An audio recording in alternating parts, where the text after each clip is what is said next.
বাবু দাঁড়া দাঁড়া দাঁড়া দাঁড়া দাঁড়া। তাড়াতাড়ি পলা তুই, তাড়াতাড়ি পলা। বলবো কেন? আরে আমি যেটা বলছি সেটা কর। আজকে অফিসে এমন একটা ঘটনা ঘটবো, তুই দেখে শুধু অবাক হবি। আমি যেটা বলছি সেটা করতো। এদিকে না, এদিকে এদিকে পলা, এদিকে আরে পলা। ভাই তুমি কি শুরু করছো ভাই? আরে আমি যেটা কই সেটা কর। আজকে এমন একটা ঘটনা ঘটবো যা তুই জীবনে কল্পনা করস নাই, যে কি আজকে ঘটনা ঘটতেছে। তোর বিশ্বাস হয় না? আমার উপর বিশ্বাস নেই? পলা পলা। আমি ঠিক বুঝলাম না ভাইয়া, তুমি কি বলছো? আরে পলা তো, পলা তো, পলা, তাড়াতাড়ি পলা।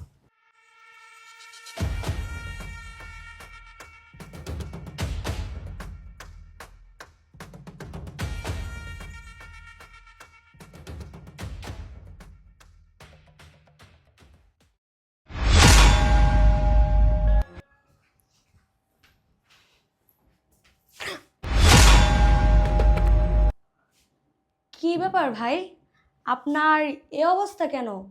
আর আপনি এখানে টেবিল মুছছেন? আপনার ভাই বাবু কোথায়?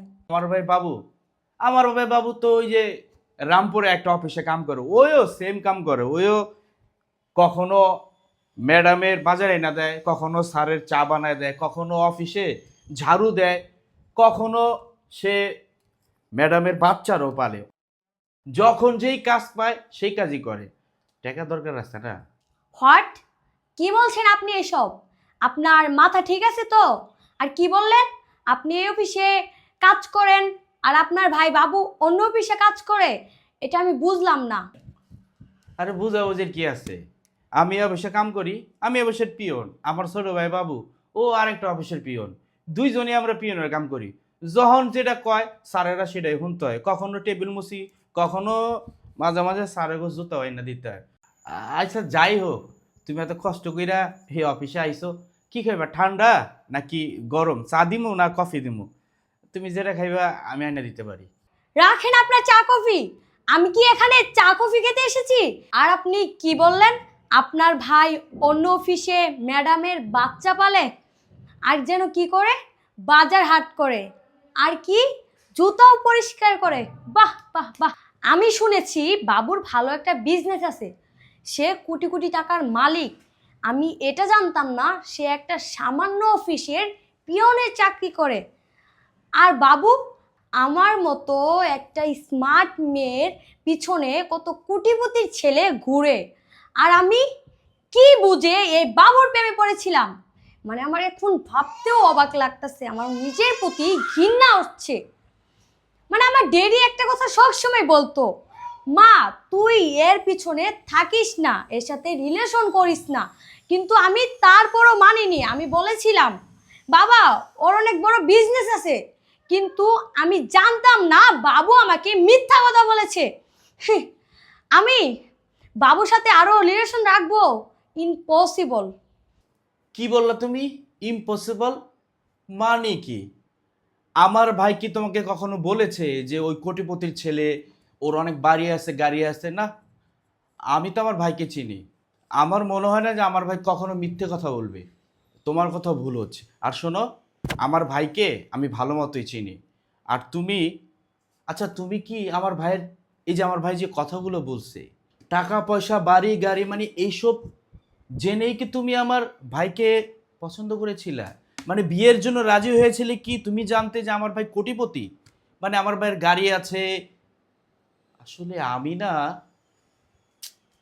আমার একটু খটকা লাগতেছে যে আমার ভাই, আর শোনো, টাকা দিয়ে এনে সব সম্পর্ক হয় না। আমরা গরিব হতে পারি, কিন্তু আমাদের কিন্তু বিশাল বড় মন আছে, বুঝছো? আমরা মানুষকে ভালোবাসি। আর শোনো, ভালোবাসা টাকা দিয়ে কিনা যায় না। পৃথিবীতে সব কিছু তুমি জোর করে অর্জন করতে পারবা, কিন্তু মানুষের মন থেকে যে ভালোবাসা, এইটা টাকা দিয়ে না কখনোই কেনা সম্ভব না। আর শোনো, তুমি যে বললা যে তোমার পিছনে অনেক কোটিপতি ঘুরে, ঘুরতে পারে। আরে কোটিপতি হলেই কি ভালো হয় নাকি? অনেক কোটিপতির ছেলে আছে, এইখানে যায় সেইখানে যায়, বিভিন্ন দেশে যে বিভিন্ন অসামাজিক কাজের সাথে লিপ্ত থাকে। কিন্তু আমার ভাই, আমরা সব সময় কিন্তু হালাল কামাই করি, হালাল খাই, বুঝছো? শোনো, যাই হোক, এখন তুমি আমার ভাইরে কি মনে করছো আমি জানি না। তুমি হয়তোবা মনে করছো যে আমার ভাই অনেক পয়সাওয়ালা, অনেক সম্পদশালী। আমরা অনেক পয়সাওয়ালা। দেখো যাই হোক, আমার ভাই কিন্তু তোমার পছন্দ করে, বুঝছো? তুমি রাজি হয়ে যাও। আর ওই কার্ড আনছো না, কার্ডটা দাও আমাকে, বিয়ের কার্ডটা। কি? বিয়ের কার্ড? ও মাই গড, আমি আপনাদের পুলিশে দেনি, এটাই আপনাদের ভাগ্য। আর কি বললেন, টাকা পয়সা? আরে এই দুনিয়ায় টাকা পয়সা ছাড়া কিছুই হয় না। যার টাকা পয়সা নাই তার সাথে কোনো সম্পর্কই নাই। আমি মনে করি টাকা পয়সাই সব। আর আমি বাবুর সাথে সম্পর্ক করেছিলাম বাবুর এই টাকা পয়সা ধন দৌলত দেখে, কিন্তু আমি জানতাম না বাবু একটা ভিখারি। আমি যদি জানতাম বাবু একটা ভিখারি, তাহলে আমার মতন একটা স্মার্ট মেয়ে ওই বাবুর মতন ভিখারির পিছনে ঘুরতো না। আর যাই হোক, আজকে এই অফিসে এসে আমি জেনে গিয়েছি যে বাবু একটা ভিখারি, না হলে আমি আজকে জানতেই পারতাম না। আরে তুমি না আমার ভাইকে ভালোবাসো? যারা ভালোবাসে তার নামে এইসব কথা বলতে হয়? তুমি একবার ভেবে দেখো। আরে তুমি জানো না, আমার ভাই খুবই ভালো, তোমাকে সত্যি সত্যি ভালোবাসে। দেখো, হইতে পারে আমার ভাই তোমাকে কি বলছে না বলছে আমি জানি না, কিন্তু বিশ্বাস করো, তুমি যদি আমার ভাইকে বিয়ে করো, সুখে শান্তিতে থাকতে পারবা। আসলে সুখটাই তো বড়, জানো না? সুখ টাকা দিয়ে সুখ কিনা যায় বোন। যাই হোক, তুমি বিয়েতে রাজি হয়ে যাও। কি বললি? বিয়ে? আরে চুপ থাক ছোট লোকের বাচ্চা। আরেকটা কথা, তোর ভাই আসলে বলে দিস আজকের পরে আমার সাথে যেন কোনো সম্পর্ক না রাখে। চলে গেলাম আমি এখান থেকে। দাঁড়াও! আরে বাবু, তুমি এখানে পর্দার আড়ালে লুকিয়ে আছো কেন? আর তোমার শরীরে প্যান্ট শার্ট কোট কেন? তুমি না পিউনের চাকরি করো? তাহলে তুমি এসব কেন পরে আছো? হ্যাঁ, আমি পিয়নের চাকরি করি। কেন আমার ড্রেস দেখে কি বুঝতে পারতেছো না আমি পিয়নের চাকরি করি? আর হ্যাঁ, আমার ভাই কি বলেছে? আমার ভাই বলেছে আমি পিয়নের চাকরি করি, আমার ভাইও এই অফিসে পিয়নের চাকরি করে, সেটা বলেছে। হ্যাঁ, আর তুমি যেন কি বললে যে আমি পর্দার পিছনে কেন লুকিয়ে আছি? আজকে যদি আমি পর্দার পিছনে লুকিয়ে না থাকতাম, তোমার এই মুখোশটা না আমি কখনো বুঝতে পারতাম না বা ধরতে পারতাম না। আজকে পর্দার পিছনে লুকিয়ে আসি বিলে তোমার সব মুখোশগুলো না আমি ধরতে পেরেছি। আমার না এখন ভাবতে না অবাক হচ্ছি যে তোমার মতো একটা মেয়ের সাথে 5 বছর যাবত আমি অ্যাফেয়ারে ছিলাম। আমি কখনো না তোমাকে চিনতে পারি নাই, আর চিনতে পারবো কিভাবে? কারণ আমি কখনো তোমাকে টাকার অভাব দেখাই নাই, কোনো জিনিসের অভাব দেখাই নাই। তুমি কি বললে? তুমি কি বললে যে আমি ফকিন্নি? আমি ফকিন্নি? আমি একদম নিম্নবিত্ত ঘরের সন্তান। আর আমার মতো একটা মানুষকে ভালোবাসা যায় না? আমি জঘন্য। ছি ছি ছি ছি ছি ছি, আমি কখনো আশা করতে পারিনি যে তুমি আমাকে নিয়ে এত বাজে বাজে কথা তুমি আমাকে বলবে। আজকে যদি আমার ভাই এই প্ল্যানটা না করতো, তাহলে না আমি কখনো ধরতে পারতাম না। আমি কখনো ধরতে পারতাম না। আসলে কথায় আছে না, বড় ভাই যার আছে তার দুনিয়াতে না সবথেকে বড় একটা জিনিস আছে। আজকে আমার বড় ভাই যে জিনিসটা দেখাইলো, আমি কখনো না ভাবতে পারি নাই। আমার বড় ভাই সবসময় বলতো আমার মনে হয় এই মেয়েটি ভালো হবে না, তুই যাকে বিয়ে করতে যাচ্ছিস এই মেয়েটিকে একটু যাচাই বাছাই করে বিয়ে কর। বিয়েটা না ছেলে খেলা না যে পছন্দ হয়েছে বিয়ে করলাম, কিন্তু বিয়ে করার আগে যাচাই বাছাই করে বিয়ে করা উচিত। যেমন আমি ভুল করতেছিলাম, আমি তোমাকে যাচাই বাছাই না করে না তোমাকে ভালোবেসেছি, আর ওই বিয়েটাও করতে যাচ্ছিলাম, আর সেটা না আমার বড় ভাই দেখিয়ে দিয়েছে যে আসলে বিয়েটা ছেলে খেলা না। আর হ্যাঁ, তোমার বাবা তোমাকে কি বলেছে? তোমার বাবা বলেছে আমার সাথে না ঘুরতে, আমার সাথে অ্যাফেয়ার না রাখতে, হ্যাঁ, আমাকে বিয়ে না করতে। ছি ছি, এই তুমি যে আমাকে বলতে যে বাবু তোমাকে আমি ভীষণ ভালোবাসি, তোমাকে ছাড়া না আমি 1 সেকেন্ড কাটাইতে পারি না, এই তোমার সেই পরিণতি যেটা আজকে আমার নিজের চোখে দেখলাম, এটা কি কোনো ভালোবাসা মানুষের মুখ থেকে আসে যেটা তুমি আজকে এখানে প্রকাশ করেছো? বলো, এই বলো, আমি কি ভালোবাসা কোনো যে কমতি রেখেছি? আমি তো সবসময় তোমাকে মন থেকে ভালোবেসে গিয়েছি। আর তুমি তুমি আমাকে নিয়ে কি ছেলে খেলা খেলছো? আমার টাকাকে ভালোবাসছো, আমার টাকা পয়সা অর্থ সম্পদকে ভালোবেসেছো তুমি। সি সি সি সি, এই এই মেয়ে, তোর কোন জিনিসের অভাব দিয়েছি আমি বল? তোর কোন জিনিসের অভাব দিয়েছি? তুই যখন যেটা চেয়েছিস তখন সেটা আমি তোকে দিয়েছি। তোর আজকে 10,000 টাকা লাগবে, কালকে 20,000 টাকা লাগবে, তোর স্বর্ণের গিফট লাগবে, সেটা আমি দিয়েছি। তোর কালকে আইফোন লাগবে, কালকে তোকে একটা আইফোন দিয়েছি। আমার কাছে যেটা চাইছিস সেটা আমি তোকে পূরণ করেছি।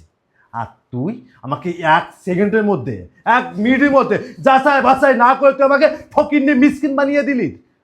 বাহ, ভালোই হয়েছে। আসলে আমি তোর মুখোশটা দেখতে পারলাম, তোকে আমি চিনতে পারলাম যে আসলে তুই আমাকে ভালোবাসিস একেবারে অর্থ সম্পদকে, সেটা তুই দেখাই দিলি। ঠিক আছে, সমস্যা নেই, তুই আমাকে বিয়ে করবি কি? আমি তো তোকে বিয়ে করবো না। তোর মতো একটা মেয়ে না আমার বউ হওয়ার যোগ্যতা রাখে না। আমার পরিবারের সাথে তোর মতো মেয়ে কখনো ম্যাচ করে না। এই, তুই কি কখনো তোর নিজের দিকে দেখেছিস?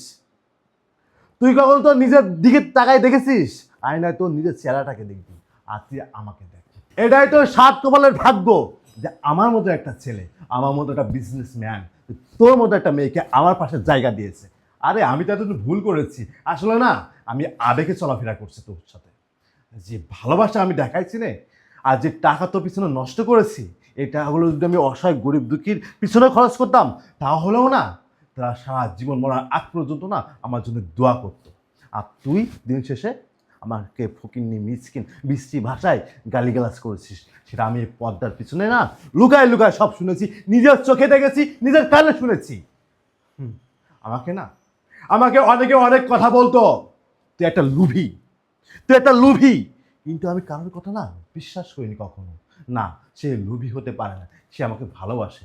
আর আজকে সেটা তুই প্রমাণ দেখাই দিলি। আমার সেদিনকেরা আমার একটা বন্ধু বলতেছিল, আমার যদি ওই দিন ওই বন্ধুর কথা যদি শুনতাম তাহলে আজকের এই দিনগুলো আমার দেখতে হতো না। আজকে আমার ভাই তোর সামনে এভাবে অপমানিত হতো না। আর আমার ভাই যেটা করেছে না, এটা খুবই ভালো কাজ করেছে। আর ভাই, আমি কখনো ভাবতে পারি নাই তুমি যে এত বড় একটা প্ল্যান করেছো। আসলে তুমি যে প্ল্যানটা করেছো না, আসলে তুমি আমাকে ভালোবাসো বলে আছে তুমি আমাকে চোখ খুলে দেখাই দিলে যে সত্যিকারে ভালো আমাকে কে বাসে। আসলে আমি তোমাকে বলেছিলাম সে আমাকে ভীষণ ভালোবাসে, সে আমাকে ছাড়া 1 মিনিট থাকতে পারে না। আর তুমি কি বলেছিলে, ভাই বিয়ে যেহেতু করবি অবশ্যই যাচাই বাছাই করে বিয়ে করা উচিত। আমি কি বলেছিলাম তোমাকে যে ভাই যাচাই বাছাই করতে হবে না, আমি যাচাই বাছাই করেছি। সে আমাকে ভালোবাসে, আমি তাকে ভালোবাসি। কিন্তু ভাই আমি কখনো ভাবতে পারি নাই, ভাই তুমি যে আজকে এই কাজটা আমার অফিসে এসে তুমি আমার চোখটা এইভাবে খুলে দেবে। ভাই আসলে ছোটোবেলায় বাবা মা মারা গেছে, তো তুমি অনেক কষ্ট করে মানুষ করেছো, তুমি বড় করেছো, কত কষ্ট করে তুমি আমাকে পড়াশোনা করিয়ে আজকে এত বড় বানিয়েছো। মার কষ্ট কখনো বুঝতে দাও না। আসলে তোমার মতো একটা ভাই যে আমি পেয়েছি, এটা না আল্লাহর কাছে লাখ লাখ শুকরিয়া যে তোমার মতো ভাই আমার পাশে আছে। আজকে যদি তুমি আমার পাশে না থাকতে, তুমি যদি আজকে আমার এই ভুলটা না ধরাই দিতে, তাহলে না আমার মরার আগ পর্যন্ত না জ্বলে পুরো আমি শেষ হয়ে যেতাম। আসলে গুরুজনরা মুরব্বীরা একটা কথা বলে না, বিয়ের আগে যাচাই বাছাই করে বিয়ে করা উচিত। সেটাই, আমি যদি যাচাই বাছাই না করতাম ভাই, তাহলে আজকে আমার জীবনটা শেষ হয়ে যেত। আর এই খারাপ মেয়েটার পাল্লায় পড়ে না আমার পুরো লাইফটা নষ্ট হয়ে যেত। ভাই আমাকে তুমি মাফ করে দিও। তুমি আমাকে অনেকবার বলেছিলে তুই যে মেয়েটার সাথে ঘুরতেছিস তাকে একটু যাচাই বাছাই করার জন্য, এটা আমি সেটা করি নাই, তোমার কথা আমি শুনি নাই। আমি সবসময় ভেবেছি তুমি হয়তো বা আমাকে নিষেধ করতেছ। ভাই আমাকে মাফ করে দিও। আরে শোন, ভুল তো তুই করিসনি, ভুল করেছে এই মেয়েটা। তুই তো সত্যিকারই ভালোবেসেছিলি। আর শোন, মুরব্বীরা বলেছে নদীর পানি ঘোলা ভালো, জাতের মেয়ে কালো ভালো। আমি খবর নিয়েছি ওর বাবা একজন স্মাগলার। আমি এই খবর নিয়েছি ও বদমেজাজি। আমি এই খবর নিয়েছি ও তোকে কেন ভালোবাসে। আমি এই খবর নিয়েছি ও দুদিন পরে তোর চেয়ে ভালো কাউকে পেলে চলে যাবে। এই জন্য আমি আজকে হঠাৎ করে যখন দেখলাম আমাদের অফিসে আসছে, তখনই তোকে পর্দার আড়ালে লুকাতে বললাম। আর বাকিটা তুই তো নিজেই দেখলি। ভাই আসলে আমি এত কিছু জানতাম না, আমি জানি না তুমি এত তথ্য কোথা থেকে আনছো। আর আমি জানতেও চাই না তুমি তথ্যগুলো কীভাবে কানেক্ট করেছো। কারণ এর মতো একটা মেয়ে, এর মতো একটা মেয়ের সাথে যে আমি এতদিন থাকছি, তুই বেরো আমার অফিস থেকে। তুই 1 মিনিটের জন্য আমার অফিসে থাকতে পারবি না। তোর মতো মেয়ের মুখখানা না আমি আর কখনো কোনোদিন দেখবো না। বেরো। প্লিজ বাবু আমাকে মাফ করে দাও। ভাইয়া একটু বুঝান না বাবুকে। তোকে মাপ, তোকে মাপ আমি করব? এটা তো প্রশ্নেই আসে না। তোর মতো একটা মেয়েকে যদি আমি মাপ করি না, তাহলে আমার মতো হাজার হাজার ছেলে না তোর মতো মেয়েদের না ফাঁদে পড়বে। তুই কি প্ল্যান করেছিলি আমার এই অর্থ সম্পদ সব কিছু তোর নিজের নামে নিয়ে আমাকে রাস্তায় ফিরে দিয়ে তুই অন্য ছেলের হাত দিয়ে চলে যাবি? কখনো সম্ভব না, কখনো সম্ভব না। তোকে তো মাফ হবে না, তুই কখনো মাপ পাবি না। আমার এখন মন চাচ্ছে না তোকে পুলিশে দিই, তোর জেলের ভাত আমি খাওয়াই দিই। কিন্তু জানিস আমার একটা ইজ্জত সম্মান আছে, আমার একটা সম্মান আছে। এই তুমি কি যাবে নাকি সিকিউরিটিকে ফোন দিব? যাও, যাও বলছি।